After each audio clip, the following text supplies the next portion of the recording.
Walang aral pa! Oh, parang sarap araw-arawin ng ganito, no?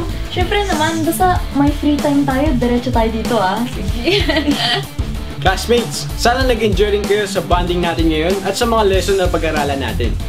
Sana next week ay samahan niyo ulit kami sa ating pag-aaral mga classmates. Pero, syempre, ang paboritong part ng dismissal natin ay ang batiin kayo mga classmates.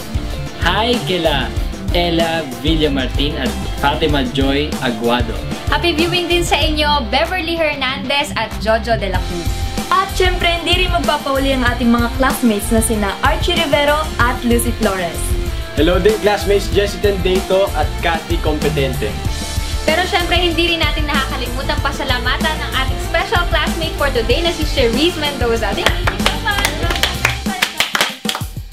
Kaya para laging connected mga classmates, bisitahin niyo lang ang mga official social media sites natin. Syempre, you can like, share, and post your comments and greetings dyan mga classmates. Sa susunod na linggo, kung lolobin ng Diyos mga classmates, ay magkita-kita muli tayo dito sa naiibang klase para sa ating mga kabataan. Ito ang Classroom. Ibang klase to! Bye! Thank you.